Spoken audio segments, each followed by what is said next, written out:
are going to exciting story. This story is called The Fantastic Flying Books and Mr. Morris Lessmore, and it's by William Joyce. Morris Lessmore loved words. He loved stories. He loved books. His life was a book in its own writing. Everyone in a page after another. He heard of it every morning. He read of his joys and sorrows, all that he knew, with everything that he hoped for. From every story has its upsets.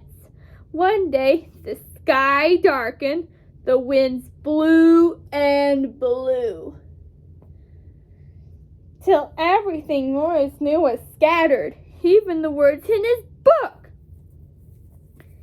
He didn't know what to do or which way to go, so he began to wonder and wonder.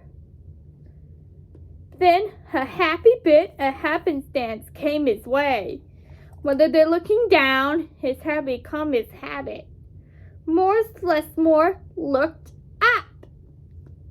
Drifting through the sky above him, Morris saw a lovely lady.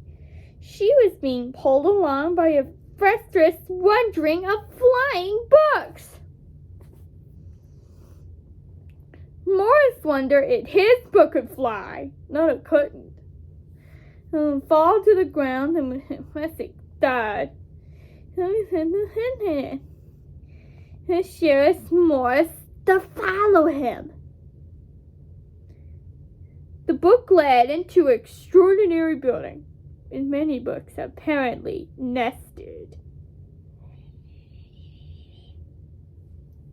Morris slowly walked inside and discovered the most mysterious and inviting room he had ever seen.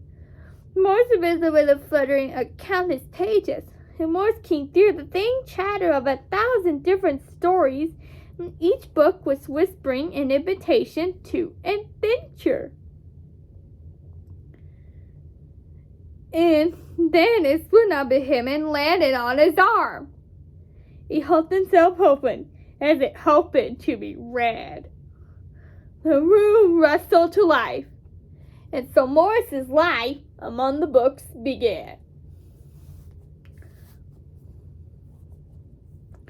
Morris tried to keep the books in some sort of order, but they always mixed themselves up. The tragedies needed cheering up and a visit with the comedies. Some periods and wearing effects lacked with the common book's addiction.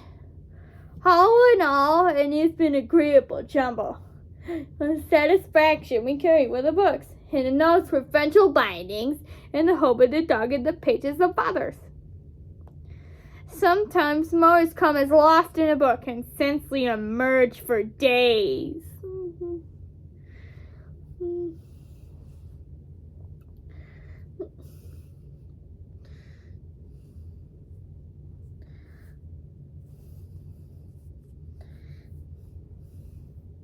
Morris liked to share the books with others. Sometimes it's an image that everyone loved, and other times if only a lonely little volume was tale of seldom told. Everyone's story matters, said Morris, and all the books agreed. At night, after all the stories that even telling had been told, and everyone had settled down to the proper places on the shelves, with great big dictionary and get in the last word. It was then that Morris Lessmore was once again right in his own book. He wrote of his joys and sorrows, all that he knew, with everything that he hoped for. The days passed, so did the months, and then the years and years. Morris Lessmore became stooped and crinkly, and the books never changed. His story stayed the same. Now his old friends took care of them the way he once cared for them. Let him read themselves to him each night.